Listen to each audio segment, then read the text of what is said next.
علی بھائی، آج کا پہلا سوال ہے، حدیث کسے کہتے ہیں؟ آپ نے کئی ایک لیکچرز میں فرمایا ہے کہ صحیح بخاری میں حدیث نمبر 1390 ہے کہ سیدنا عمر فاروق رضی اللہ تعالیٰ عنہ کے پاؤں مبارک ان کی شہادت کے 63 سال کے بعد حجرہ عائشہ رضی اللہ عنہ کی رضی اللہ تعالیٰ دیوار گرنے کی وجہ سے ظاہر ہو گیا۔ اس واقعے کو حدیث کیسے کہہ سکتے ہیں، کیونکہ اس میں نبی صلی اللہ علیہ وآلہ وسلم کا تو کوئی فرمان موجود ہی نہیں ہے؟ دیکھیں جی، علم حدیث کی روح سے محدثین رحمہم اللہ اسے حدیث ہی قرار دیتے ہیں، اور یہ بات ہمارے علماء کو پتہ ہے۔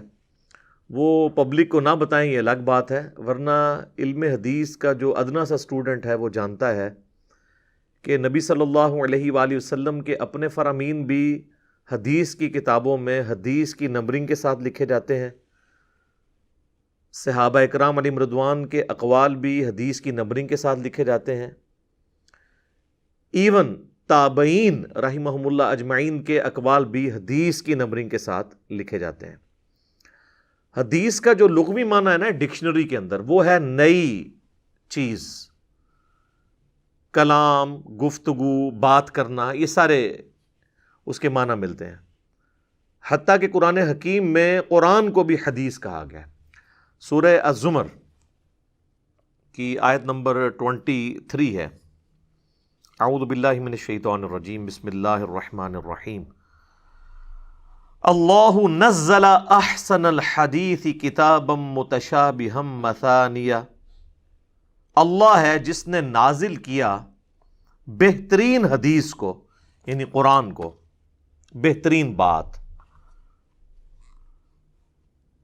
کتابا متشابہا مثانی، یہ ایسی کتاب ہے جس کی آیات ملتی جلتی ہیں اور بار بار دہرائی جانے والی آیات ہیں۔ تو یہ آیت اس بات کا ثبوت ہے کہ حدیث کا ورڈ قرآن کے اوپر بھی بولا گیا ہے۔ اسی کو سپورٹی وہ حدیث ہے صحیح مسلم کی، بڑی مشہور حدیث ہے، انٹرنیشنل نمبرنگ کے مطابق 2005 نمبر 2005 نمبر حدیث ہے صحیح مسلم میں، اور مشکات کے اندر بھی وہ حدیث موجود ہے۔ اور اس حدیث کے راوی ہیں امام جعفر صادق رحمہ اللہ تعالی، وہ اپنے باپ امام محمد باقر رحمہ اللہ سے روایت کرتے ہیں، اور وہ سیدنا جابر بن عبداللہ رضی اللہ تعالیٰ عنہ سے، کہ اللہ کے محبوب صلی اللہ علیہ وآلہ وسلم جب کبھی بھی خطبہ دیتے تو آپ صلی اللہ علیہ وآلہ وسلم کی آواز بلند ہو جاتی، آنکھیں سرخ ہو جاتی، غصے میں اضافہ ہو جاتا، جیسا کہ کوئی جرنیل اپنی فوج کو تیار کر رہا ہو، اور آپ علیہ السلام فرماتے کہ میں اور قیامت اس طرح ساتھ بھیجے گئے ہیں جس طرح یہ 2 انگلیاں، اور پھر آپ علیہ السلام فرماتے اما بعد فإن خیر الحدیث کتاب اللہ، آگاہ ہو جاؤ کہ سب سے بہترین حدیث اللہ کی کتاب ہے، وخیر الہدی ہدی محمد صلی اللہ علیہ وآلہ وسلم، اور سب سے ہدایت یافتہ راستہ محمد صلی اللہ علیہ وآلہ وسلم کا ہے، وشر الامور محدثاتها وکل محدثۃ بدعہ وکل بدعۃ ضلالہ وکل ضلالۃ فی النار۔ کچھ الفاظ صحیح مسلم کے ہیں، کچھ سنن نسائی کے ہیں، کچھ ترمذی میں ہیں، کہ بدترین کام وہ ہیں جو دین میں خود سے داخل کیے جائیں، اور اس طرح کی تمام کام جو ہیں وہ بدعات ہیں، اور تمام بدعات گمراہیاں ہیں، اور تمام گمراہیاں دوزخ میں لے جانے والی ہیں۔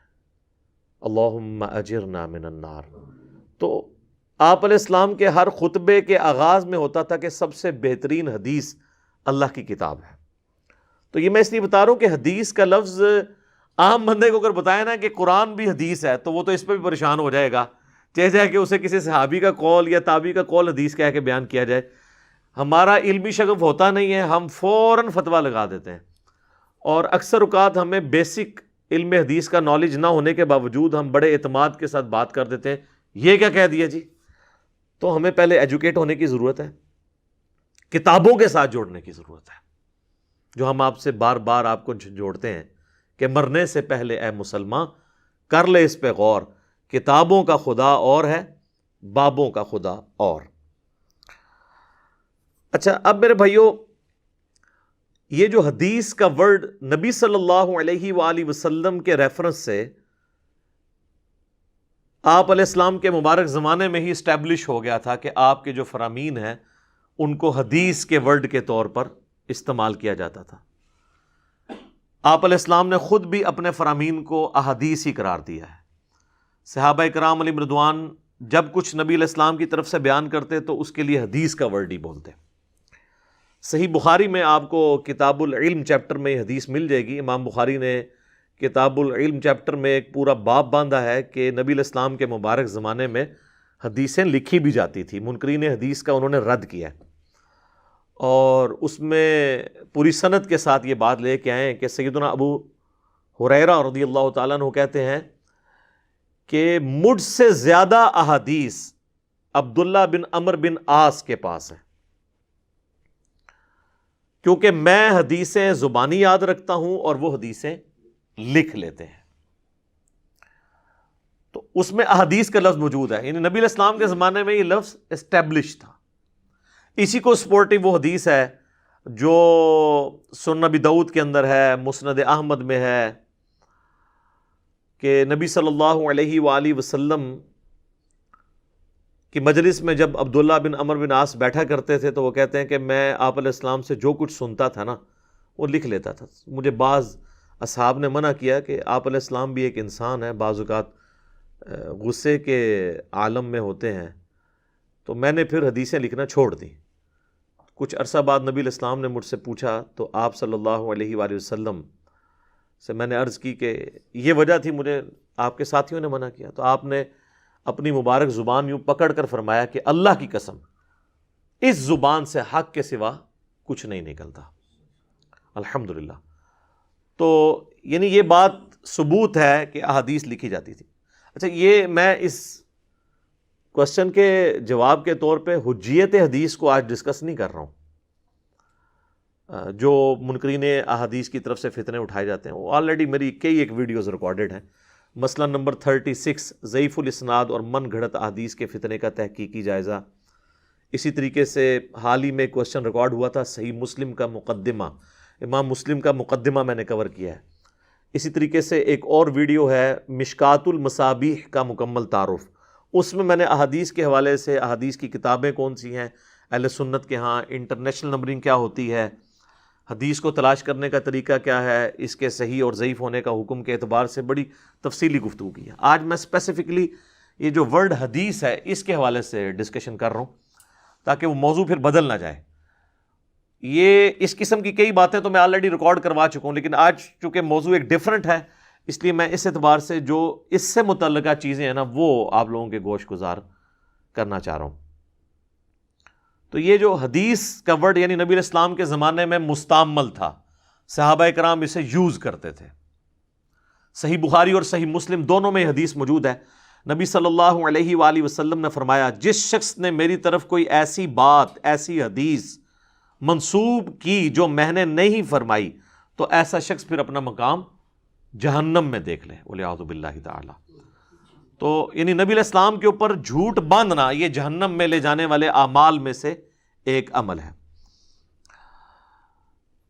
اسی طریقے سے صحیح مسلم میں مقدمے میں صحیح مسلم کے ایک حدیث موجود ہے. نبی صلی اللہ علیہ وآلہ وسلم نے فرمایا کہ آخری زمانے میں ایسے لوگ آئیں گے جو تم سے ایسی ایسی احادیث بیان کریں گے جو تمہارے آباء و اجداد نے بھی نہیں سنی ہوں گی.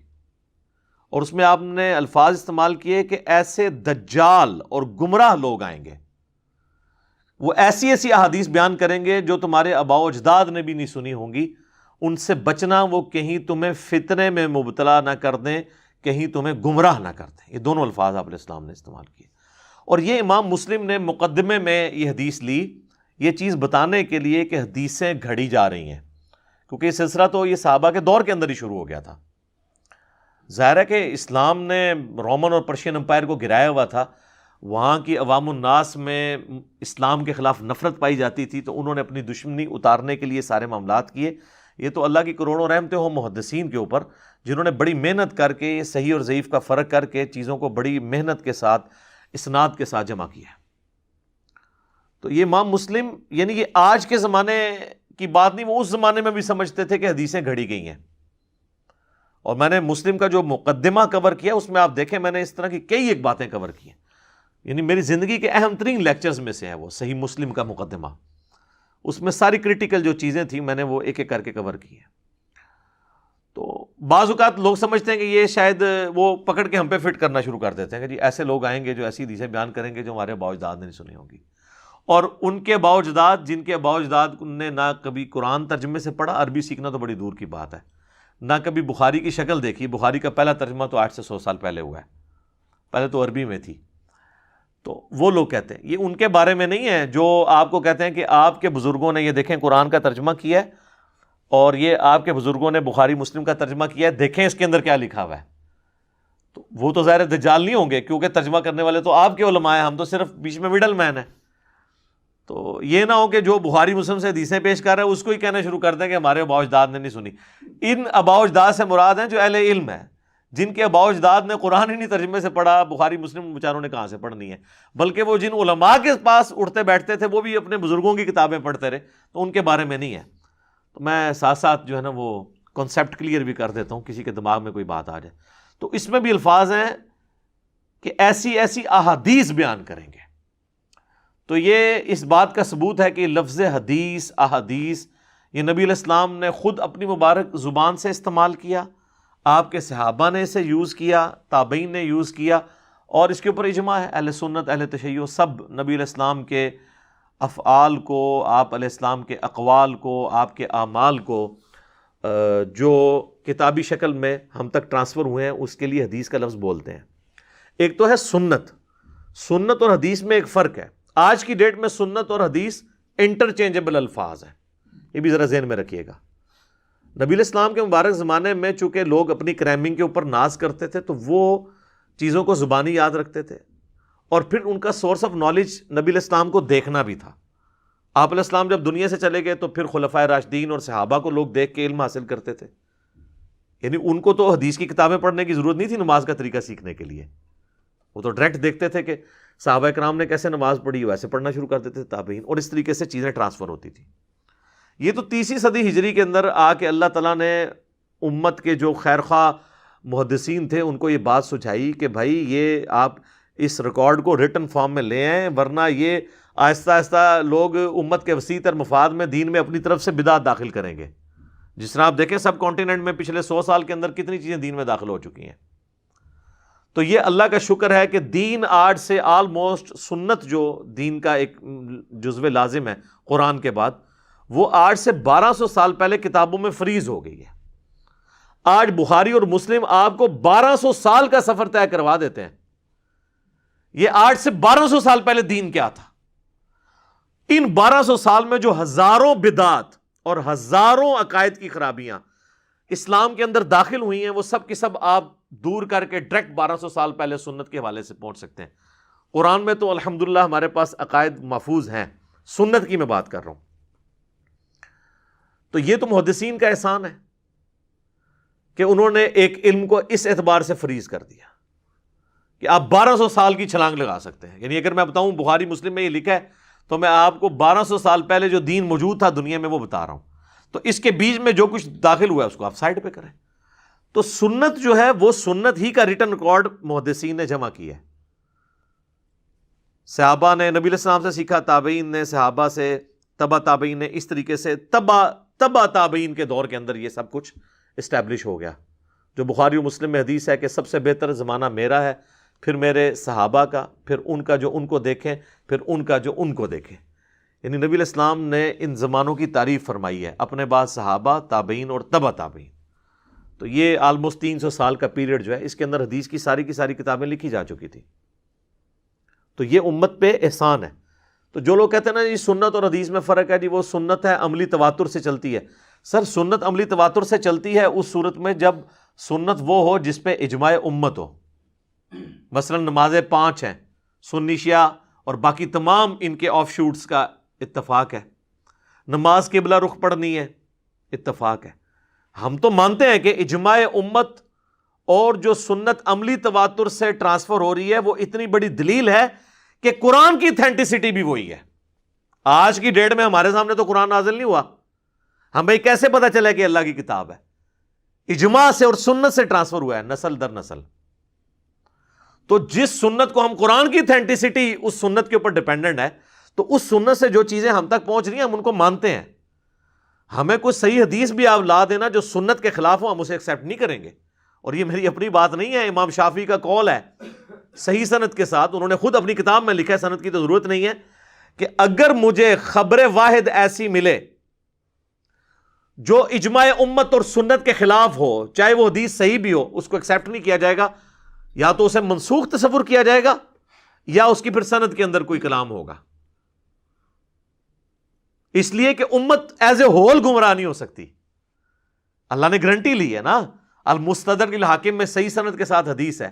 بلکہ قرآن میں بھی جو آیت نمبر 115 ہے نا سورۃ النساء کی، جس میں کہا گیا کہ مومنین کے راستے کو آپ نے اڈاپٹ کرنا ہے، امام شافعی کہتے ہیں یہ آیت ثبوت ہے اجماع کی حجیت کے اوپر.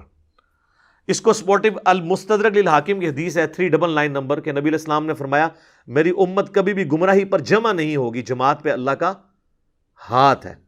تو اس سے مراد ہے اجماع امت، جب پوری امت ایک بات کر رہی ہو، پوری امت. اگر چند اہل علم بھی اختلاف کر دیں گے نا بڑے لیول کے، اجماع ٹوٹ جائے گا.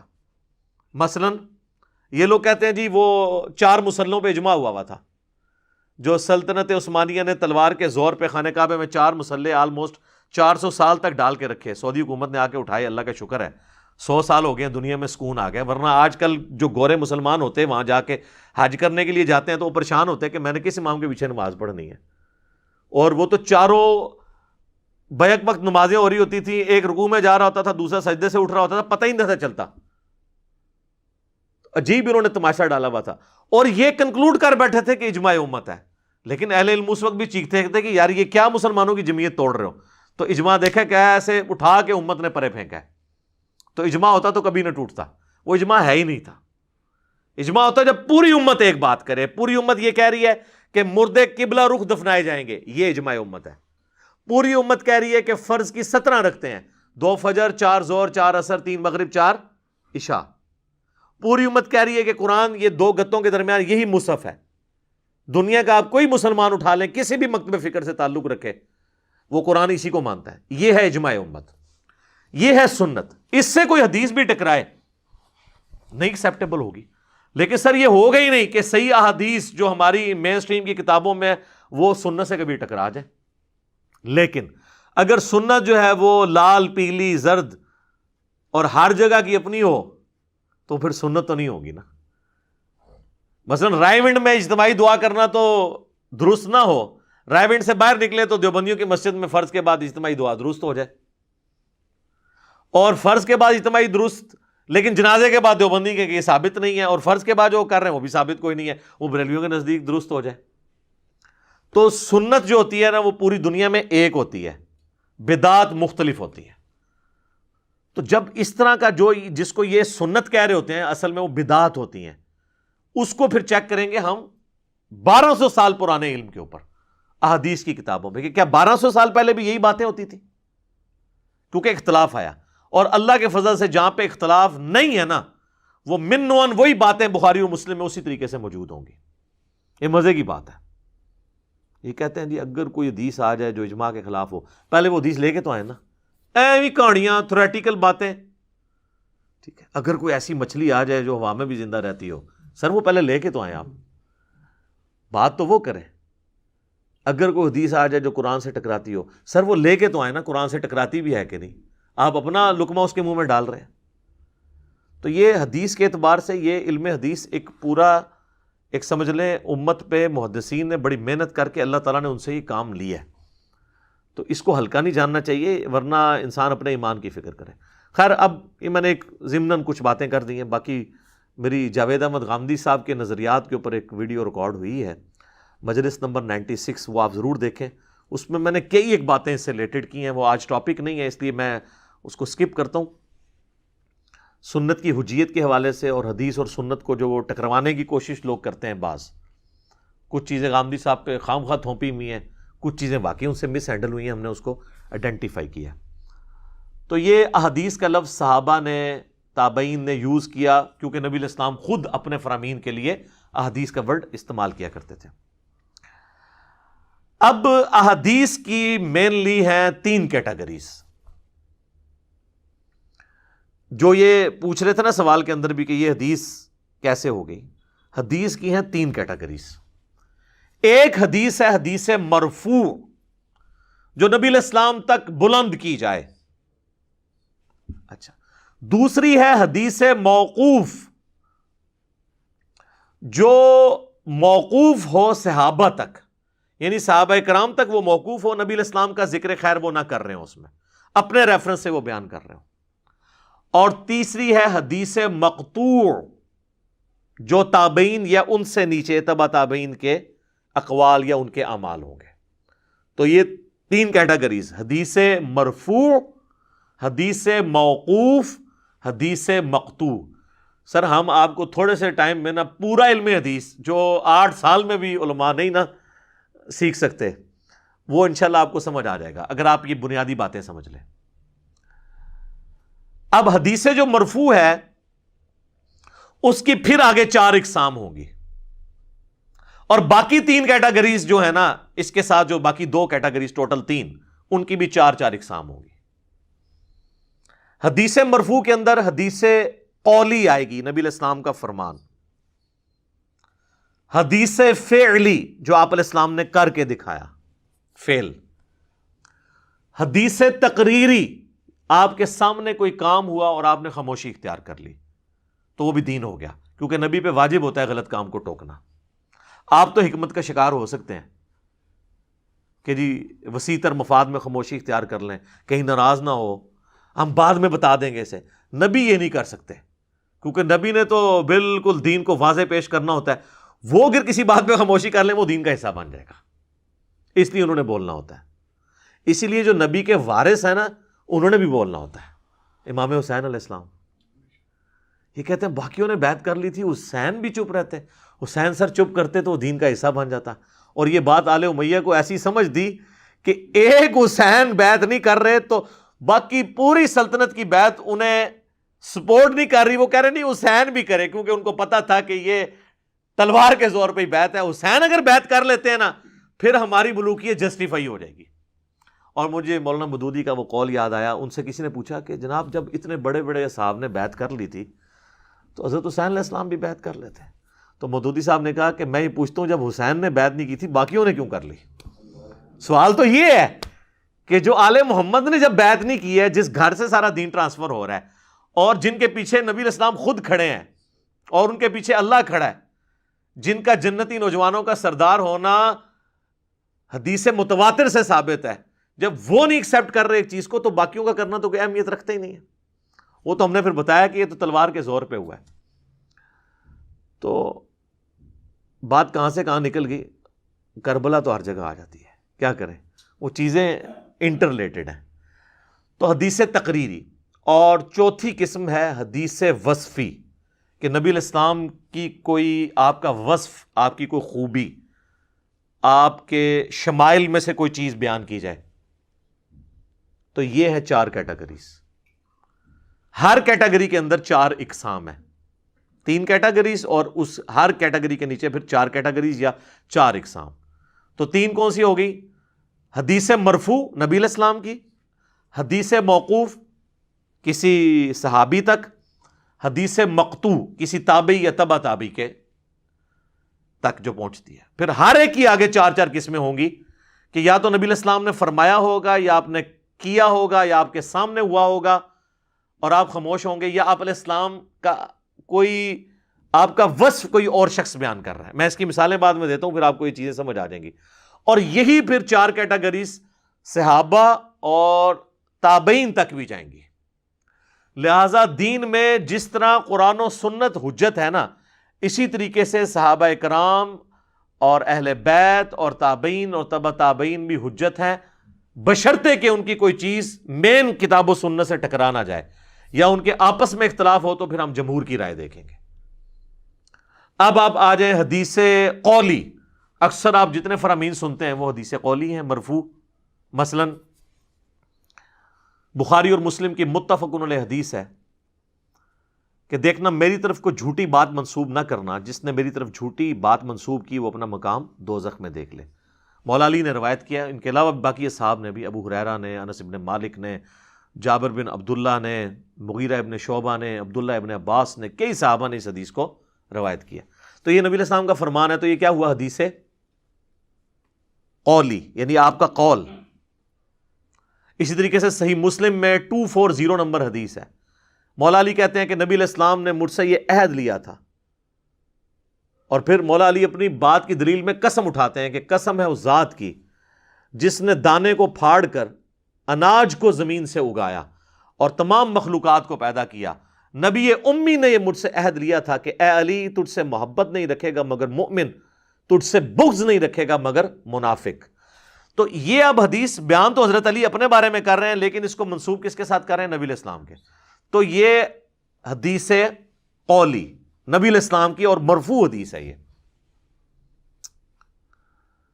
اچھا، اسی طریقے سے حدیث فعلی کہیے کہ جیسے بخاری و مسلم کی متفق علیہ حدیث ہے، عبداللہ بن عمر کہتے ہیں کہ نبی علیہ السلام جب نماز شروع کرتے تو دونوں ہاتھ کندھوں تک اٹھاتے، اور ایک اور حدیث ہے بخاری اور مسلم کی، اس میں مالک بن حویرث کہتے ہیں کہ کانوں تک اٹھاتے۔ یہ دونوں حدیثیں صحیح ہیں۔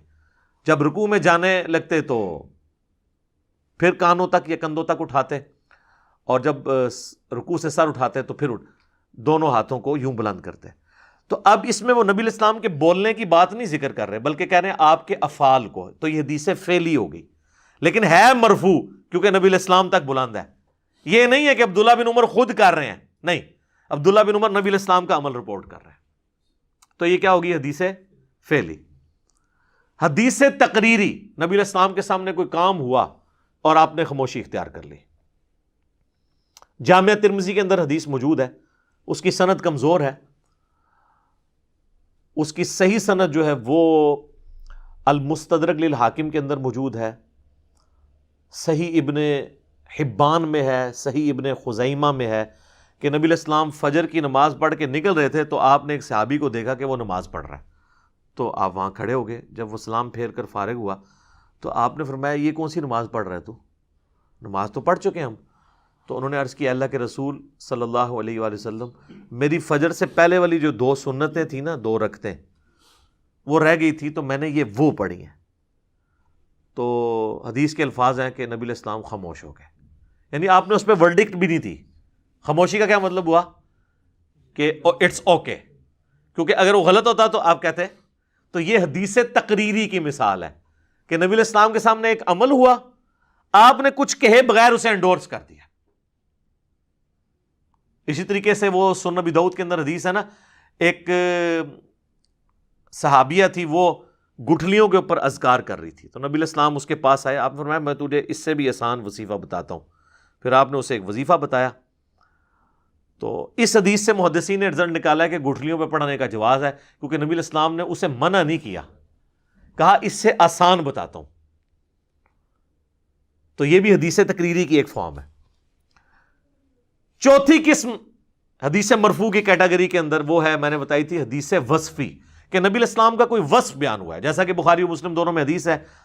ابو سعید خدری کہتے ہیں کہ نبی صلی اللہ علیہ وآلہ وسلم میں کنواری لڑکیوں سے زیادہ شرم و حیا تھی، اور آپ کو اگر کوئی بات ناگوار ہوتی تھی نا تو ہم آپ کے چہرے سے پہچان لیتے تھے۔ اچھا، جو دل کے صاف لوگ ہوتے ہیں نا، یا بہت آؤٹ سپوکن لوگ ہوتے ہیں، وہ ان کے چہرے پہ آپ فوراً ناگواری کے آثار نظر آئیں گے۔ یہ جو کنے قسم کے لوگ ہوتے ہیں نا، وہ ضبط کر جاتے ہیں، مکاری کے جو ایکسپرٹ ہوتے ہیں، اللہ ماشاء اللہ۔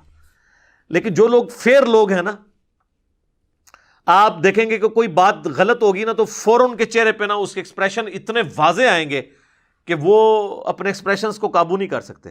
تو اس حدیث میں الفاظ ہیں کہ نبی علیہ السلام کو کوئی چیز ناگوار ہوتی تو فوراً آپ کے چہرے کے اوپر نا آثار آ جایا کرتے تھے اس چیز کے، اس طرح خوش ہوتے تھے جب، تب بھی آثار آ جایا کرتے تھے۔ اب اس پوری حدیث میں نبی علیہ السلام کا نہ تو انہوں نے کوئی عمل بیان کیا، آپ کے وصف کا ذکر کیا۔ اس طریقے سے بخاری و مسلم میں حدیث ہے، حضرت انس بن مالک کہتے ہیں کہ میں نے آج تک کوئی ریشم یا دباچ ایسا نہیں چھوا جو رسول اللہ کے ہاتھوں سے زیادہ نرم ہو، اور میں نے آج تک کسی عطر کی ایسی خوشبو نہیں سونگھی جو نبی علیہ السلام کے مبارک ہاتھوں میں سے آتی تھی۔ ٹھیک ہے، اس طریقے سے بخاری و مسلم میں حدیث ہے کہ نبی علیہ السلام کا پسینہ جو صحابہ کرام خوشبو کے طور پہ استعمال کرتے تھے. اب اس میں نہ نبی علیہ السلام کچھ فرما رہے ہیں، نہ آپ علیہ السلام کوئی عمل کر کے بتا رہے ہیں، بلکہ آپ علیہ السلام کے وصف کا ذکر ہو رہا ہے کہ آپ کی یہ کوالٹیز تھی. اس طریقے سے بخاری مسلم میں آتا ہے کہ نبی علیہ السلام اپنی پیٹھ کے پیچھے بھی دیکھ لیا کرتے تھے، حالانکہ آپ کی آنکھیں سامنے تھی، تو آپ کے اپنے فرمان ہے کہ میں اپنے اللہ کی قسم پیٹھ کے پیچھے بھی تمہیں دیکھ لیتا ہوں. تو یہ آپ کے وصف ہے نا، تو جو آپ کے وصف ذکر ہوئے ہیں نا، یہ حدیث وصفی کی کیٹیگری میں. باقی جو آپ علیہ السلام کی نبوت کی غیبی خبریں ہیں کہ یہ مستقبل میں ہوگا، وہ ساری کی ساری حدیثیں پھر حدیث قولی میں ہی فال کرتی ہیں، کیونکہ آپ نے فرمایا ہے نا وہ. تو آگے اب اس کی آگے میں بریفنگ کرتا جاؤں تو میں تو مطلب 2-3 گھنٹے علم حدیث کے اوپر بول سکتا ہوں، لیکن میں آپ کو موٹی موٹی باتیں بتا رہا ہوں تاکہ آپ کو اوورال آئیڈیا ہو جائے حدیث کی کیٹیگریز کے اعتبار سے. تو یہ نبی علیہ السلام کے حوالے سے میں نے بیان کی. اب آپ ایک سٹیپ نیچے آ جائیں، وہ ہے صحابہ اکرام علیہم رضوان. اچھا، یہ لفظ صحابہ بھی درست ہے زیر کے ساتھ اور زبر کے ساتھ صحابہ بھی درست ہے. وہ بھی اب آپ دیکھیں تو صحابہ کا قول، اپنا قول، تو وہ حدیث موقوف کہلائے گی اگر وہ نبی علیہ السلام کا ذکر بیچ میں نہیں کریں گے. حجت ہوگی.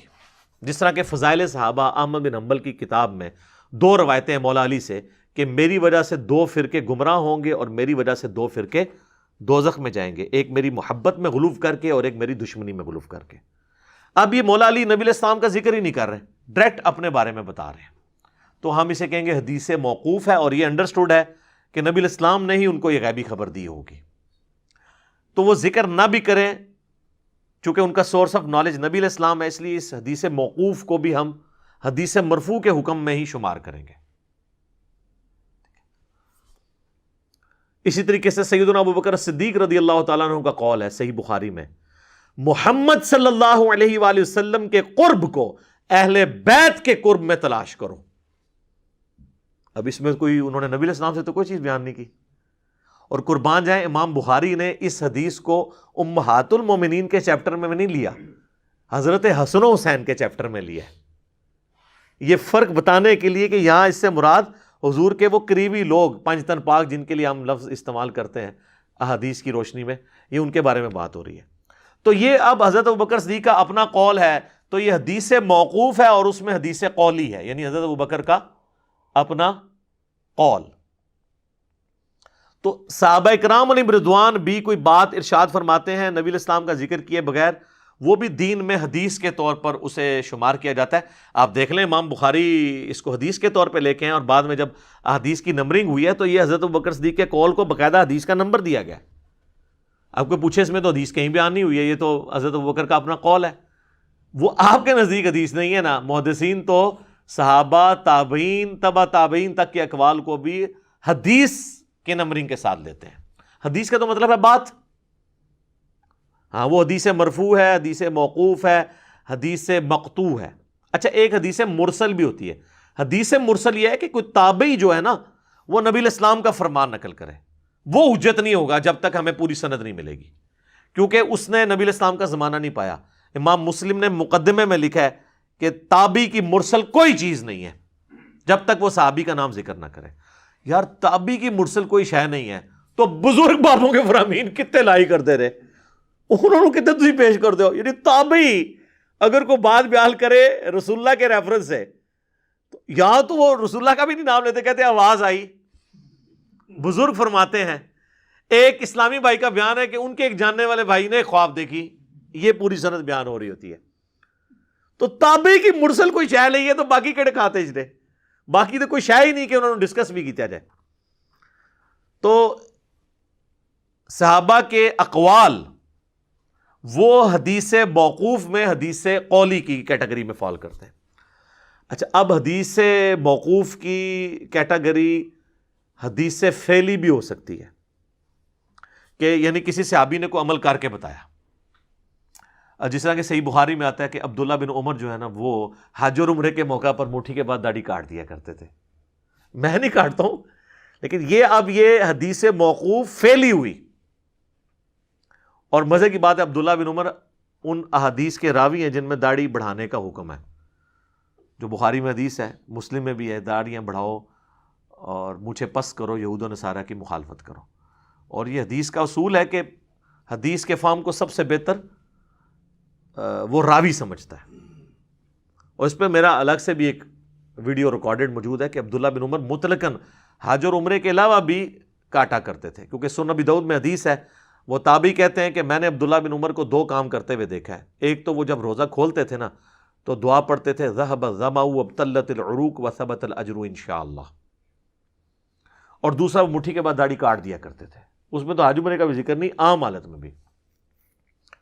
اور الموطا امام مالک میں مزید پھر بات کھولی ہے امام مالک نے کہ جس سال عبداللہ بن عمر نے حج یا عمرہ کرنا ہوتا تھا نا، بس صرف اسی سال اپنی داڑھی کو مٹھی سے تھوڑا سا بڑھاتے تھے، اور وہ پھر حج اور عمرے کے موقع پر داڑھی جو بڑھائی ہوتی تھی نا تھوڑی سی، اس کو وہ کاٹ لیتے تھے. وہی سمجھتے تھے کہ جس طرح میں نے سر کا حلق کروایا نا، تو میں داڑھی کو کاٹ کے بھی اللہ کے حضور اپنی حاضری لگواؤں. تو وہ جو داڑھی بخاری میں آتا نا کہ وہ کاٹتے تھے، وہ بڑھائی انہوں نے اسی وقت ہوتی تھی. ویسے تو وہ داڑھی رکھتے ہی مٹھی تھے، کیونکہ نبی علیہ السلام کی اپنی داڑھی بھی مٹھی تھی، قدرتاً نہر تک تھی. ایک ہی حدیث ہے جس کا انہوں نے غلط ترجمہ کیا ہے، سینہ بھرتی تھی، اس میں لفظ نہر تک تھی، سینے کے ابتدائی حصے پہ، تو وہ ایک مٹھی بنتی ہے. اور جن لوگوں نے نبی علیہ السلام کی خواب میں زیارت کی ہے نا، یعنی آج کے زمانے میں بھی صحیح سند کے ساتھ، انہوں نے نبی علیہ السلام کی داڑھی مبارک اتنی دیکھی ہے. ہاں لیکن گھنی پھیلی ہوئی، پورے چہرے کا احاطہ کرنا. تو یہ الگ سے ایک ٹاپک ہو جائے گا. تو یہ عبداللہ بن عمر کا یہ فعل ہے، تو یہ ہم کہیں گے حدیث موقوف ہے اور فعلی ہے. تو موقوفاً روایتوں کے اندر بھی فعلی روایتیں ہو سکتی ہیں کہ صحابہ کرام کوئی عمل کر کے بتائیں اور آپ اس کو حجت کے طور پہ لیں. اب ایک سٹیپ نیچے آ جائے، تابعین کے اندر تابعین کا کوئی فرمان، وہ بھی حدیث کی نمبرنگ کے ساتھ لکھا جائے گا. ہمارے کربلا والے ریسرچ پیپر کے اوپر تابعین کے اقوال بھی ہم نے حدیث نمبر سے لکھے ہیں. لوگ کہتے ہیں یہ حدیث کیسے ہوگی؟ بھئی محدثین سے حدیث مانتے ہیں، آپ کو نہیں نہ پتا. جس طرح المعجم الکبیر طبرانی کے اندر موجود ہے، ابراہیم نخعی تابعی کا قول ہے، وہ کہتے ہیں بالفرض اگر میں قاتلین حسین میں شامل ہوتا اور قیامت کے دن اللہ مجھے بخش بھی دیتا اور میں جنت میں بھی داخل ہو جاتا، پھر بھی میں جنت میں رسول اللہ کا سامنا نہ کر سکتا کہ کہیں آپ مجھ سے پوچھ ہی نہ لیں کہ تو دنیا میں میرے حسین کے قاتلین میں شامل تھا. تو اب اس کو حدیث کے نمبر کے ساتھ امام طبرانی نے لکھا ہے. اور امام طبرانی کو چھوٹا بندہ نہیں ہے. امام طبرانی جو ہے یہ امام حاکم کے، جنہوں نے المستدرک حاکم لکھی ہے، ان کے استاد ہیں. تو وہ کہتے ہیں کہ میں یعنی شرم محسوس کرتا. کون؟ ابراہیم نخعی. اب یہ تابعی کا قول ہے، یہ حدیث سے مقطوع ہے اور قول کے طور پہ. اچھا تابعی کا عمل بھی ہو سکتا ہے.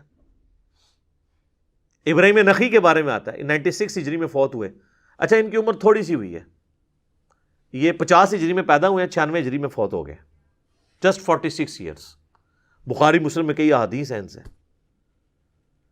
تو اور حنفی تو ان کو یعنی اپنا امام مانتے ہیں نا، وہ کیونکہ کہتے ہیں کہ ابراہیم نخعی کی مسند پہ ہی تو آ کے امام حنیفہ بیٹھے ہیں 3 واسطوں کے بعد، تو اس لیے وہ ان کو اپنا امام کے طور پہ مانتے ہیں.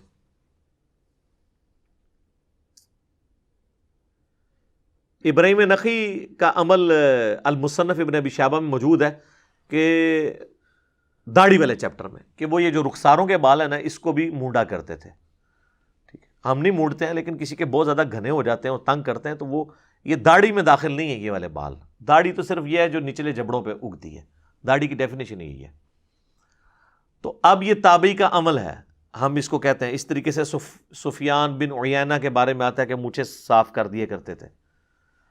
حالانکہ امام مالک نے الموطا امام مالک میں لکھا ہے کہ یہ مسلح کرنا ہے، لیکن انہی کے پائے کے دوسرے ایک یعنی آپ سمجھ لیں تبع تابعین میں سے ہیں، تو وہ صاف کرتے تھے. ہم اس کے جواز کے قائل ہیں. تو یعنی تابعین کے بھی اقوال، افعال اور ان کے اعمال وہ بھی حجت ہیں دین کے اندر، دین کو ٹرانسفر کرنے کے اعتبار سے. یہ میں نے آپ کو دیکھیں کتنی مثالیں دے دی ہیں نبی علیہ السلام سے، حدیث مرفوع سے، پھر حدیث موقوف، پھر حدیث مقطوع. کئی ایک مثالیں اور بھی دی جا سکتی ہیں. لیکن وہ پھر ایک گفتگو لمبی ہو جائے گی. میں اس گفتگو کو اس حوالے سے سمیٹنا چاہتا ہوں تاکہ آپ کو یہ بات سمجھ آ جائے. اس میں ایک اور بات بھی یاد رکھیے گا کہ بعض اوقات دین کا کچھ حصہ ایسا ہے کہ جو ٹرانسفر ہی حدیث موقوف اور مقطوع سے ہوا ہے. ہمیں مرفوع روایات بہت کم ملتی ہیں، اور یہ اکثر جو اہل حدیث کے اوپر اعتراضات کرتے ہیں نا حنفی، وہ اہل حدیث سے بھی مس ہینڈلنگ ہوتی ہے. انہوں نے ایک رٹ لگائی ہے حدیث مرفوع، حدیث مرفوع. یار حدیث مرفوع ضروری نہیں ہے. آپ اس حدیث کا کیا کریں گے جو جامعہ ترمذی، ابو داؤد اور ابن ماجہ میں ہے، علیکم بسنتی وسنت الخلفاء الراشدین المہدیین، تم پر میری سنت اور میرے خلفاء راشدین کی سنت لازم ہے. تو خلفاء راشدین جو عمل کر رہے ہیں جس کے اوپر صحابہ کا اجماع ہے وہ خود سنت ہے. تو وہ حدیث مرفوع نہ بھی ہو، حدیث موقوف اگر کوئی ثابت ہو جاتی ہے حضرت ابوبکر، عمر، عثمان و علی سے، تو آپ نے اس کو ایکسیپٹ کرنا ہے. اور صحابہ باقاعدہ اس کو حجت محدثین نے صحابہ کے اعمال کو بنایا. صحیح بخاری میں 695 نمبر حدیث ہے نا کہ حضرت عثمان سے آ کے ان کے ساتھی عرض کرتے ہیں جب وہ معصور ہو گئے تھے، وہ کہتے ہیں کہ جی مسجد نبوی پہ باغیوں کا قبضہ ہے اور فتنے کا امام ہمیں امامت کروا رہا ہے، ہمیں خدشہ ہے کہ ہم گناہ میں نہ مبتلا ہو جائیں، ہمارے تو امام آپ ہیں، یعنی پولیٹیکل امام بھی آپ ہیں، آپ کی بیعت بھی کی ہے، خلیفۃ المسلمین ہے، اور خلیفۃ المسلمین ہی نمازیں پڑھاتا تھا. تو حضرت عثمان نے کہا کہ نماز ہی تو مسلمانوں میں ایک نیکی کا کام ہے، نیکی کے کاموں میں ان کا ساتھ دو. کن کا؟ بدعتیوں کا. ان کے پیچھے نمازیں پڑھو اور برائی میں ان سے لگ رہو. اس پہ امام بخاری نے باب باندھا ہے بدعتی اور باغی کے پیچھے نماز پڑھنے کا حکم. امام بخاری نے اس سے رزلٹ نکالا ہے کہ حضرت عثمان کا یہ فتویٰ ہے کہ باغی اور بدعتی کے پیچھے نماز درست ہے. تو وہ نبی علیہ السلام کا فرمان تو نہیں تھا، وہ حضرت عثمان غنی کا تھا. تو یہ جو اہل حدیث بعض رٹ لگا تھا حدیث مرفوع ہونا ضروری نہیں ہے، موقوف بھی ہو وہ بھی حجت ہے. ایون مقطوع بھی ہو، مرفوع اور موقوف سے نہ ٹکراری ہو، یعنی صحابہ اور نبی علیہ السلام سے، وہ بھی حجت ہے. تو دین کا کافی سارا حصہ حدیث موقوف سے ٹرانسفر ہوا ہے. مثلا یہ جو حدیث ہے مسند امام احمد میں اور مشکات میں موجود ہے، اب اس کی سند تو کمزور ہے کہ نبی علیہ السلام نے فرمایا کہ اے علی تو میری امت میں عیسیٰ ابن مریم کی مثل ہے. یہودی ان سے دشمنی کر کے گمراہ ہوئے اور عیسائی ان کی شان میں غلو کر کے گمراہ ہوئے. اور پھر مولا علی کہتے ہیں نبی علیہ السلام کے ریفرنس سے کہ میری وجہ سے دو گروہ گمراہ ہو جائیں گے، ایک میری محبت میں غلو کر کے اور ایک میری دشمنی میں. اب یہ حدیث نبی علیہ السلام تک مرفوع ہے لیکن اس کی سند کمزور ہے. لیکن اس کی جو موقوفاً روایت ہے فضائل صحابہ احمد بن حنبل کی کتاب میں، وہ حضرت علی سے ہے، اس کی سند بالکل ٹھیک ہے لیکن وہ مرفوع نہیں ہے. تو پھر ہم یہ دونوں کو جوڑ کے کہتے ہیں کہ یہ حضرت علی نے جو بات جو صحیح سند سے آ رہی ہے یقیناً نبی علیہ السلام سے سنی ہوگی، اگرچہ ہم کوئی سند پروڈیوس نہیں کر سکتے، لیکن چونکہ مولا علی بیان کر رہے ہیں تو وہ اتنے اعتماد کے ساتھ جو چیز بیان کر رہے ہیں آپ کا سورس آف نالج نبی علیہ السلام تھے. البتہ یہ کلیہ آپ تابعین پہ نہیں لگا سکتے کہ یہ تابعی کا سورس آف نالج جو ہے وہ صحابی ہی ہوگا. نہیں، تابعی کا سورس آف نالج کوئی اور تابعی بھی ہو سکتا ہے، جو ہو سکتا ہے وہ چھپا ہوا منافق ہو جی، یا شیطان سے اس نے کوئی بات سنی ہو. امام مسلم نے مقدمے میں لکھا نا، عبداللہ ابن مسعود کہتے ہیں بعض اوقات شیطان انسانی شکل میں اتر کے لوگوں میں حدیث بیان کرتا ہے، اور لوگ کہتے ہیں ادھر ایک صاحب آئے تھے وہ حدیث بیان کر رہے تھے لیکن ان کا اتا پتہ کوئی نہیں ہوتا، اور وہ پبلک میں عام ہو جاتی ہے بات اور وہ شیطان پھیلا کے چلا جاتا ہے.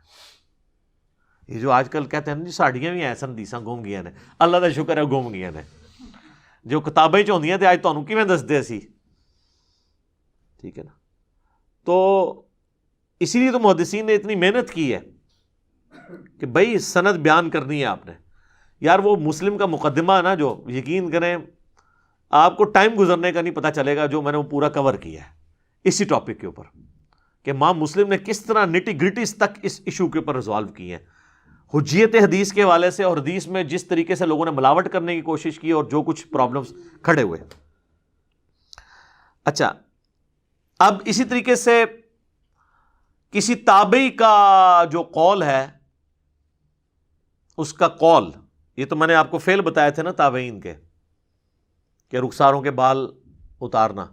تابعی کا قول اس طریقے سے بھی امام بخاری نے بھی لیا ہے صحیح بخاری کے اندر. امام بخاری نے چیپٹر کی ہیڈنگ کے اندر لیا ہے کہ حضرت امام محمد باقر جو زین العابدین کے بیٹے تھے اور امام حسین کے پوتے، وہ فرض نماز کے علاوہ بھی جو سنتیں اور نوافل ہیں نا، اس کے بعد بھی نا ایام تشریق میں نا پڑھا کرتے تھے، تکبیرات بلند کیا کرتے تھے، اللہ اکبر اللہ اکبر، لا الہ الا اللہ واللہ اکبر، اللہ اکبر وللہ الحمد، یا اللہ اکبر کبیرہ والحمد للہ کثیرہ، کوئی بھی تسبیحات مختلف ہیں۔ تو اب امام بخاری اس چیز کو حجت کے طور پر لے کے آ رہے ہیں کہ امام باقر جو کہ ایک تابعی ہیں، کیونکہ جابر بن عبداللہ سے انہوں نے کئی حدیثیں روایت کی ہیں، صحیح مسلم میں موجود ہے، تو تابعی کا عمل امام بخاری دلیل کے طور پر لے رہے ہیں کہ وہ تو نوافل کے بعد بھی، سنتوں کے بعد بھی تکبیرات بلند کرتے تھے۔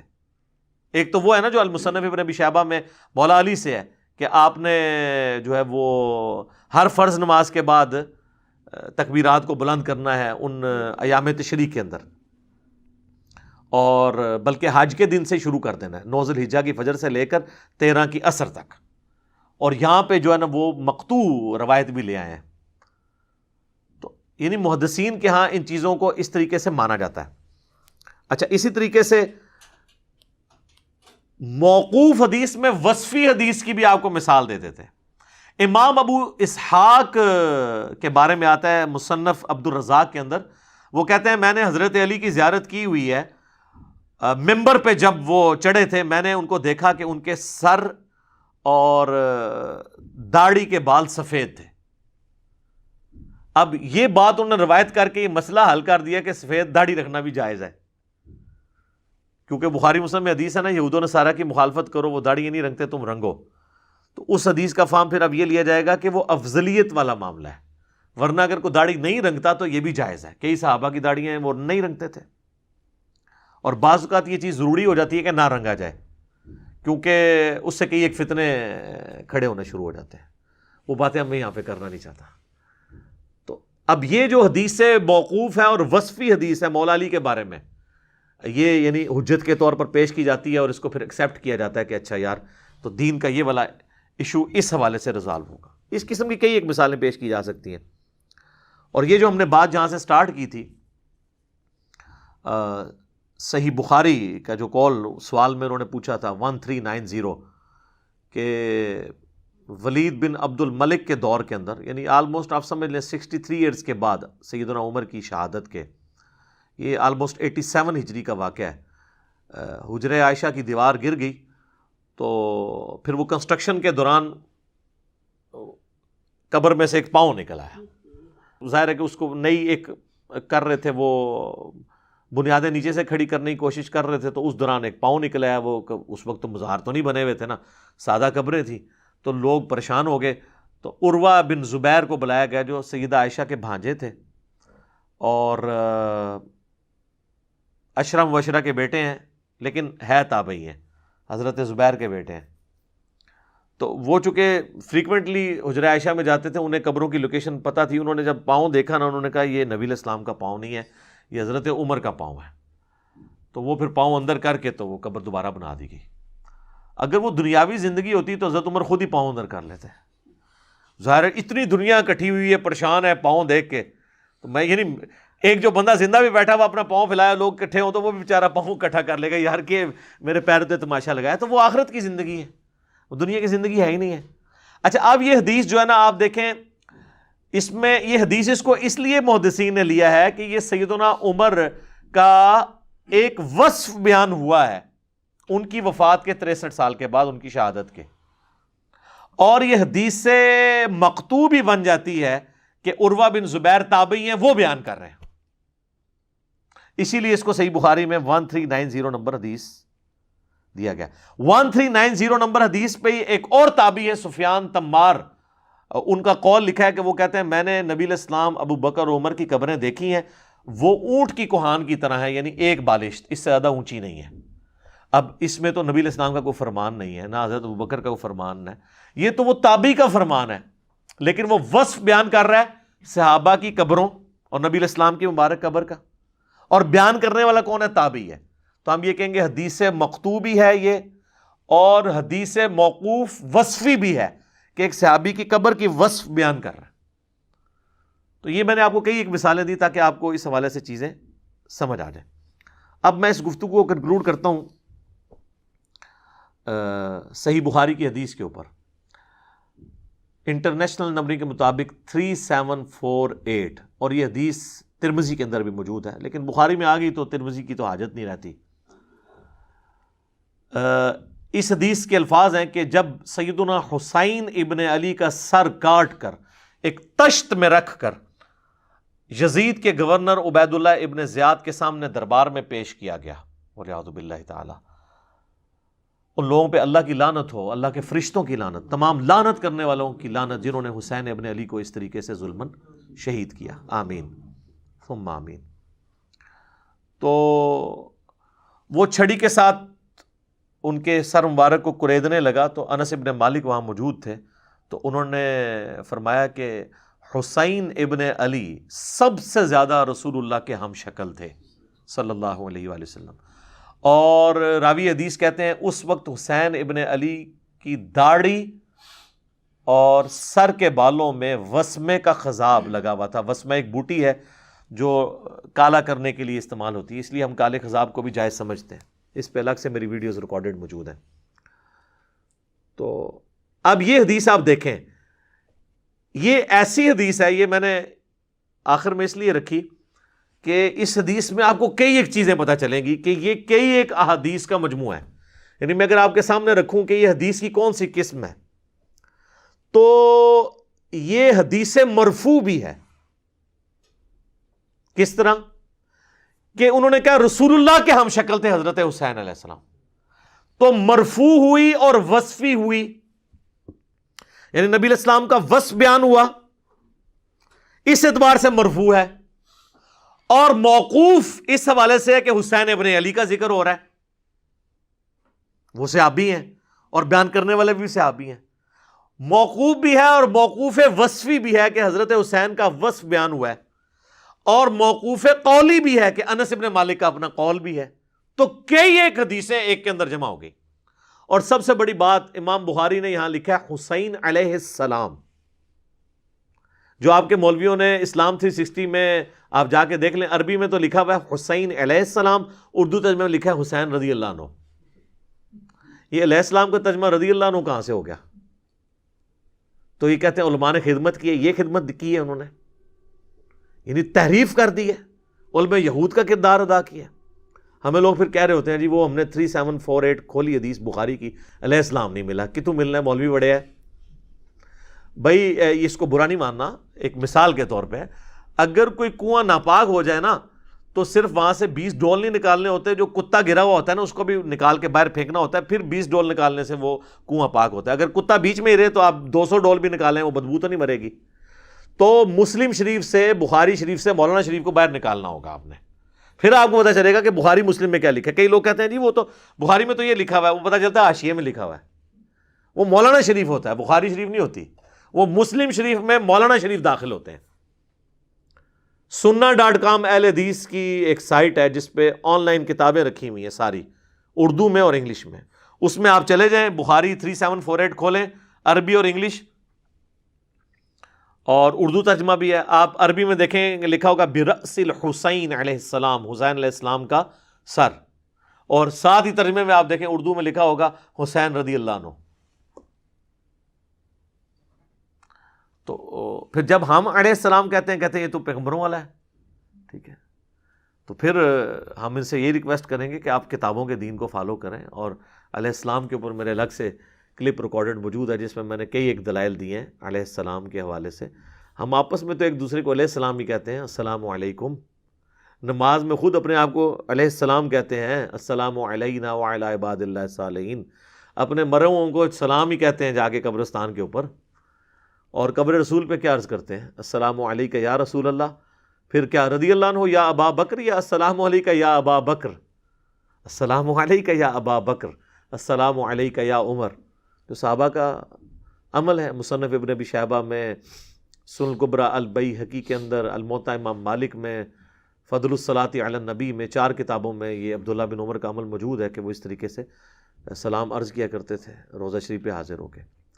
تو یہ میں اس پوری گفتگو کو سمیٹتا ہوں کہ حدیث کا ورڈ قرآن کے لیے بھی یوز ہوا ہے، حدیث کا ورڈ نبی علیہ السلام کے فرامین کے لیے یوز ہوا ہے، حدیث کا ورڈ صحابہ کے فرامین کے لیے یوز ہوا ہے، حدیث کا ورڈ جو ہے وہ تابعین اور تبع تابعین کے فرامین کے لیے بھی یوز ہوا ہے، اور صرف فرامین نہیں، ان کے اقوال نہیں بلکہ ان کے اعمال اور افعال کے لیے بھی، اور ان کے سامنے کوئی عمل ہوا اور انہوں نے اس پہ ناراضگی کا اظہار نہیں کیا اس کے لیے بھی، اور ان کے بارے میں بھی، ان کے وصف کے بیان کے اعتبار سے بھی۔ تو تین مین کیٹیگری ہوگی: حدیث مرفوع نبی علیہ السلام، حدیث موقوف صحابہ کرام، اور حدیث مقطوع تابعین اور تبع تابعین۔ اور پھر ہر کیٹیگری کے اندر چار چار اقسام ہیں، یا تو وہ نبی علیہ السلام کا فرمان ہوگا، یا آپ کا عمل ہوگا، یا آپ کے سامنے کوئی عمل ہوا اور آپ خاموش رہے، اور یا آپ کا کوئی وصف بیان ہو رہا ہوگا۔ حدیث قولی، حدیث فعلی، حدیث تقریری اور حدیث وصفی۔ اور سیم چیز یہ صحابہ اور تابعین کے بارے میں بھی، اور خصوصاً خلفائے راشدین کے بارے میں۔ لہذا اگر آپ کو کوئی مسئلہ ہو رہا ہو نا، تو آپ فاسألوا اہل الذکر ان کنتم لا تعلمون، اگر تم جانتے نہیں ہو تو اہل علم سے پوچھ لو۔ کیونکہ ہم یہ زیادہ مسئلہ کھڑا ہوا جب ہمارے کربلا والے ریسرچ پیپر کے اندر بھی نا وہ کہتے ہیں یہ تاریخی واقعات ہیں جو آپ اس میں جمع کر رہے ہیں، تو یہ مسلم شریف جو ہے وہ کوئی تاریخ کی کتاب تو نہیں، حدیث کی کتاب ہے، اور تاریخ بیان کرتی ہے۔ اس اعتبار سے تو قرآن میں بھی تاریخ بیان ہوئی ہے۔ حضرت یوسف علیہ السلام کی پوری بایوگرافی کیا ہے؟ حضرت یوسف کی تاریخ ہے۔ ایک سوال ہوا تھا کہ حضرت یوسف علیہ السلام کے آباء و اجداد کا تو مسکن تھا شام، یہ بنی اسرائیل جو ہیں وہ مصر میں کیسے پہنچ گئے؟ تو اس کے جواب میں پورے سورہ یوسف نازل ہوئی کہ اس طرح وہ پہنچے تھے، تو تاریخ بیان ہوئی۔ حضرت موسیٰ علیہ السلام کی تو اتنی ڈیٹیل تاریخ بیان ہوئی ہے، کتنے واقعات بیان ہوئے ہیں۔ تو اس طرح احادیث کے اندر بھی تاریخ، نبی علیہ السلام کے مبارک زمانے کی تاریخ، صحابہ کے زمانے کی تاریخ، ایون تابعین کے زمانے میں بھی جو تاریخ ہے وہ بیان کی ہے، اور انہی اسناد کے ساتھ بیان ہوئی ہے۔ اب چونکہ اسناد وہی ہے تو اس پہ حدیث کا ورڈ ہی بولا جائے گا، اسے آپ یہ تاریخ نہیں کہیں گے، اور محدثین اسے حدیث ہی شمار کرتے ہیں، اور اس کی نمبرنگ حدیث کے اوپر ہی ہوتی ہے۔ مثلا یہ جو صحیح مسلم کی حدیث ہے 4776 کہ عبد الرحمن بن عبد رب کعبہ تابعی جو ہیں وہ خانہ کعبہ شریف کے صحن میں داخل ہوتے ہیں، اور وہ دیکھتے ہیں کہ عبداللہ بن عمر بن عاص خانہ کعبہ کے سائے میں بیٹھے ہوتے ہیں اور اپنے ساتھیوں سے احادیث بیان کر رہے ہوتے ہیں۔ وہ بھی جا کے بیٹھ جاتے ہیں تابعی، تو وہ حدیث بیان کرتے ہیں اطاعت امیر کے اوپر، کہ نبی علیہ السلام نے ہمیں اس کی تلقین کی تھی کہ اپنے امیر کی اطاعت کرنی ہے ہر حال میں۔ تو وہ چپ کر کے وہ تابعی سنتا رہتا ہے، اینڈ پہ وہ کہتا ہے کہ حضرت کیا یہ بات آپ نے رسول اللہ سے خود سنی تھی صلی اللہ علیہ وسلم؟ وہ کہتے ہیں ہاں، میری آنکھوں نے نبی علیہ السلام کو دیکھا، میرے کانوں نے سنا، میرے دل نے آپ کی بات یاد رکھی، یعنی حدیث مرفوع ہوگی۔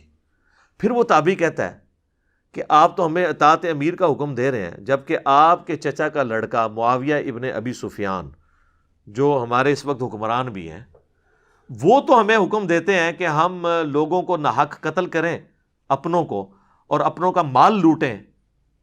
اب یہی کام دو سب سے بڑے ہو سکتے ہیں نا حقوق العباد میں، کہ قتل ناحق اور کسی کا مال حرام طریقے سے ہڑپ کرنا، جبکہ اللہ تو قرآن میں سورہ نساء کی آیت نمبر 29 وہ تلاوت کرتا ہے تابعی، کہ اللہ تعالیٰ فرماتا ہے مت اپنوں کو قتل کرو اور نہ مال ناحق طریقے سے ہڑپ کرو۔ تو اب عبداللہ بن عمر بن عاص جو ہے نا اس بات کو سن کے نا خاموش ہو جاتے ہیں تھوڑی دیر کے لیے، پھر وہ سر اٹھا کے کہتے ہیں کہ معاویہ کی اطاعت کرو ان کاموں میں جس میں وہ اللہ کے حکم کے مطابق حکم دے، اور جس میں وہ اللہ کی نافرمانی کا کہیں تم معاویہ کی نافرمانی کرو۔ اب یہ حدیث آئی ہے تو اب پوری کی پوری آل امیہ اکھڑتی تھی اس حدیث سے، کہتے ہیں جی یہ حدیث کہاں سے ہوئی، اس میں نبی علیہ السلام کا کون سا فرمان ہے؟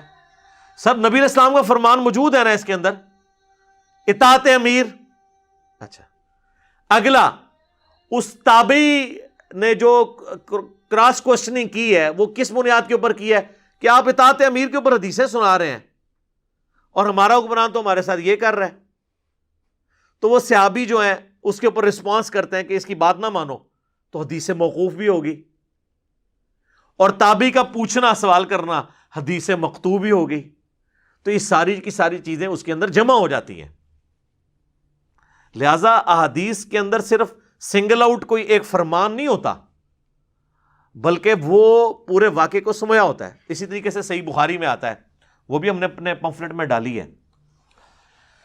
جنگ جمل کے لیے جب سیدہ عائشہ جو ہے وہ بصرہ کی طرف روانہ ہوتی ہیں تو حضرت عمار ابن یاسر کو مولا علی بھیجتے ہیں اپنے بیٹے حسن ابن علی کے ساتھ.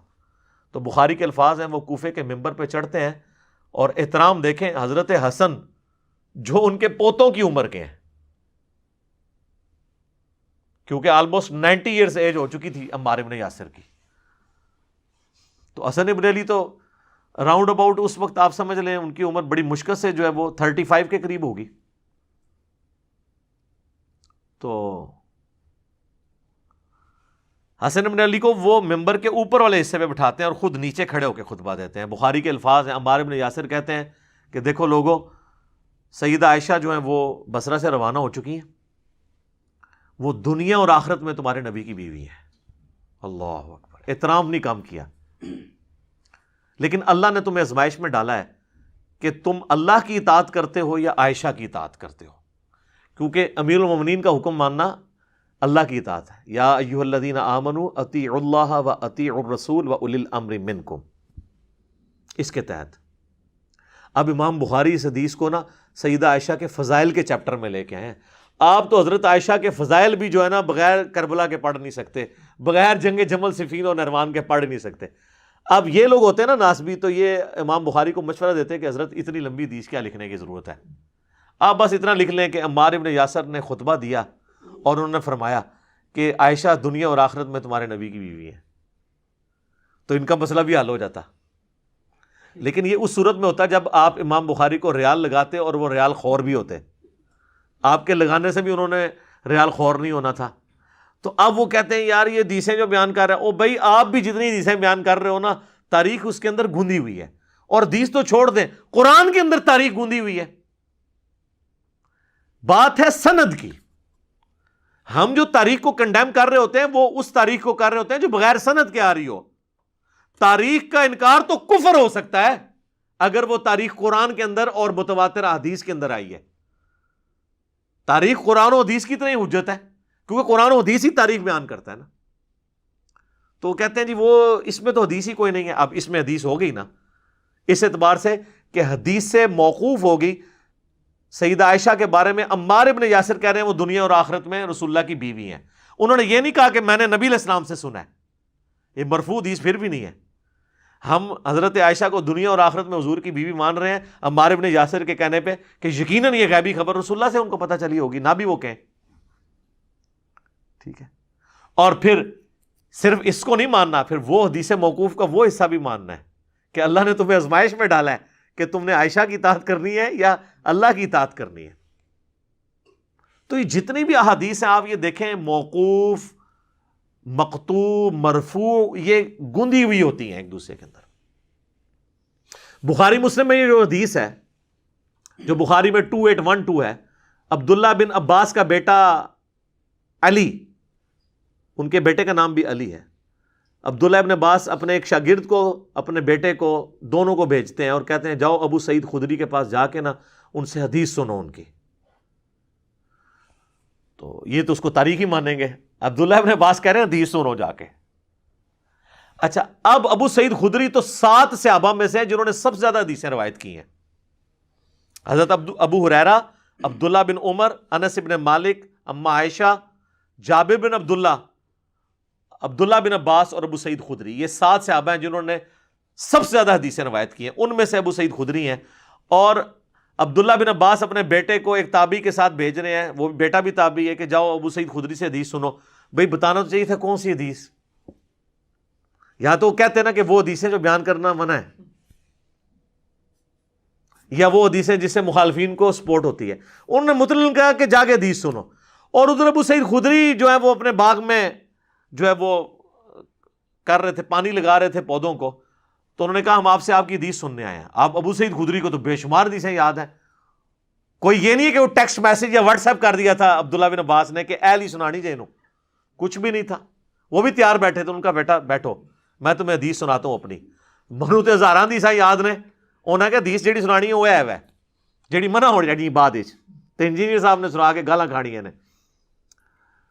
تو وہ کہتے ہیں کہ خندق کا موقع تھا یا مسجد نبوی کی تعمیر کا موقع تھا، باقی اصحاب ایک ایک پتھر اٹھا کے لا رہے تھے اور حضرت عمار بن یاسر نے 2 پتھر اٹھائے ہوئے تھے. اتنا جوش، یہ ایمان ہے. تو نبی علیہ السلام نے اپنے مبارک ہاتھوں سے ان کے داڑھی اور سر کے بالوں سے مٹی جھاڑی اور کہا وائے عمار، افسوس عمار ابن سمیہ، اے سمیہ کے بیٹے، یعنی تو اسلام کے لیے اتنی قربانیاں کر رہا ہے. اور کیا قربانی کی کہ اسلام کے پہلے شہید ہی ان کے ماں باپ ہیں، سیدنا یاسر اور سیدہ سمیہ.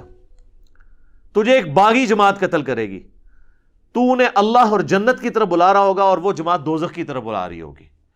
تو عمار بن یاسر کہتے ہیں اے اللہ میں اس فتنے سے تیری پناہ میں آتا ہوں. اور وہ فتنے سے پناہ میں آئے، آخری وقت تک حضرت علی کے ساتھ رہے ہیں.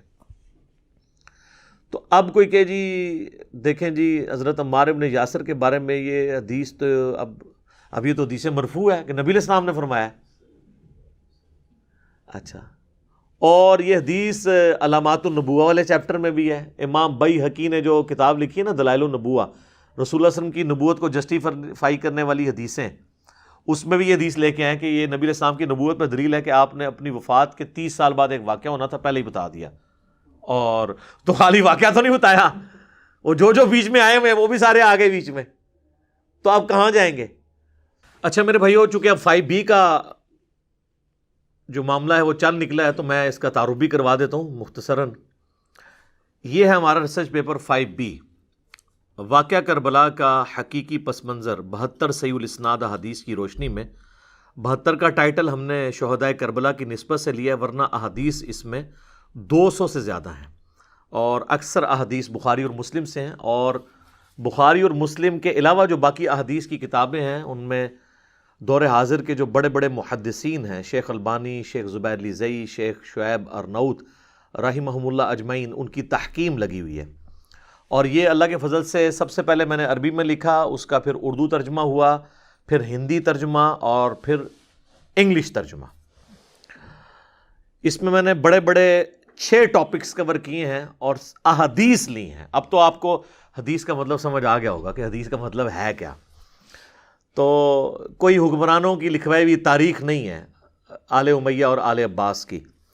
اس میں جو 6 بڑے بڑے ٹاپک کور کیے ہیں ان میں پہلا تھا منہج نبی صلی اللہ علیہ وآلہ وسلم پر قائم خلافت راشدہ کی صحیح مدت کتنی تھی اور خلافت کے اہل حقیقی خلفائے راشدین کون تھے، یعنی سیدنا ابو بکر، عمر، عثمان و علی اور حسن ابن علی رضی اللہ عنہم اجمعین وعلیہم السلام اجمعین. دوسرا ٹاپک خلیفہ راشد سے بغاوت بدعت ہے، جنگ جمل، صفین اور نہروان میں سیدنا علی کی حقانیت اور شہادت سیدنا عثمان کے اصلی اسباب، جعلی اسباب نہیں کہ وہ ایک عبداللہ ابن سبا تھا اس نے سب کی مت مار دی نعوذ باللہ. آل امیہ کو بچانے کے لیے احادیث سے میں نے بتایا کہ یہ آل امیہ سبب بنی ہے. تیسرا ٹاپک رسول اللہ صلی اللہ علیہ وآلہ وسلم نے اپنی وفات سے 1 مہینہ قبل مستقبل میں ہونے والے حکومتی بگاڑ سے متعلق غیبی خبریں دے دی تھیں. چوتھا ٹاپک چوتھے خلیفہ راشد سیدنا علی کے فضائل کا بیان اور ان پر ممبروں سے لعنت کرنے کی بدعت کب اور کس نے ایجاد کی. پانچواں ٹاپک حضرت معاویہ رضی اللہ تعالیٰ عنہ کو حکومت مل جانے کے بعد سے بتدریج امت پر کیسی ملوکیت مسلط ہوئی اور اس کا بھیانک نتیجہ کیا نکلا. اور چھٹا ٹاپک سیدنا حسین رضی اللہ تعالیٰ عنہ علیہ السلام کے فضائل کا بیان اور یزید ابن معاویہ کی ملوکیت میں اس کے گورنر عبید اللہ ابن زیاد کے ذریعے مظلومانہ شہادت. یہ 6 ٹاپکس کور کیے ہیں. 200 احادیث کم از کم اس کے اندر ہیں، بلکہ اس سے زیادہ ہی ہیں.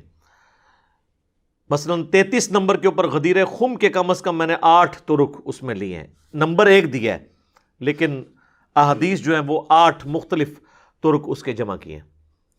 تو یہ آپ ہماری ویب سائٹ اہل سنت پاک.com سے فری ڈاؤن لوڈ کریں. ریسرچ پیپرز والے پورشن میں جا کے 5B ریسرچ پیپر اردو میں بھی کر سکتے ہیں، عربی میں بھی، انگلش میں بھی، ہندی میں بھی. ہارڈ کاپی بالکل مفت منگوا سکتے ہیں. اور صرف یہ نہیں بلکہ اس کے ساتھ 8 ریسرچ پیپرز اور ہیں، کل 9 ریسرچ پیپرز اور 3 اذکار کارڈ. 12 کا پیکج آپ ہماری اکیڈمی میں صبح 9 سے لے کر شام 5 بجے تک رابطہ کریں. ہماری اکیڈمی کا نمبر ہے +923215900162. پاکستان میں کریں گے تو 032159000162. لیکن ڈاک صرف پاکستان میں بھیجیں گے. واٹس ایپ انٹرٹین نہیں ہوگا, کال کرنی ہوگی اور ٹیکسٹ میسج بھیجنا ہوگا. تو انشاءاللہ TCS آپ کے گھر کروائیں گے. TCS کا آپ کو خرچہ دینا ہوگا 300 روپیز. تو انشاءاللہ تعالیٰ یہ 12 کا پیکج آپ کے گھر آ جائے گا. تو آپ یہ پڑھیں تو آپ کو پھر پتہ چلے گا کہ یہ بھی احادیث ہیں جو اگنور کی گئی تھی.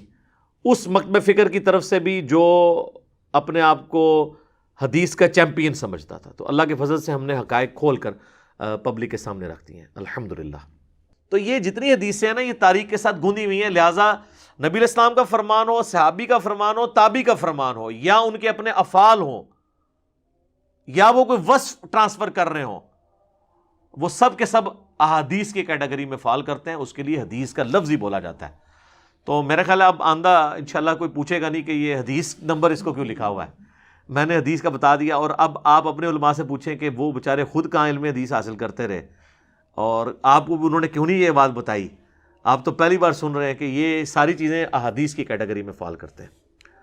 آپ کی قسمت اچھی ہے کہ اذانیں شروع ہو گئی ہیں, ورنہ تو میں پھر پورا 5B تواڈے کو لگا دینا سی کربلا والا ریسرچ پیپر. تو اللہ تعالیٰ سے دعا ہے کہ جو حق بات میں نے کہی اللہ تعالیٰ ہمارے دلوں میں راسخ فرمائے. اگر جس بات میں میرے منہ سے کوئی غلط بات نکل گئی تو اللہ تعالیٰ ہمارے دلوں سے اسے دھو دے, ہمیں معاف بھی فرما دے, ہمیں کتاب و سنت کی تعلیمات پر عمل کر کے دوسرے بھائیوں تک پہنچانے کی توفیق عطا فرمائے. سبحانک اللہم و بحمدک اشہد ان لا الہ الا انت استغفرک و اتوب الیک وما علینا الا البلاغ المبین. جزاکم اللہ خیرا.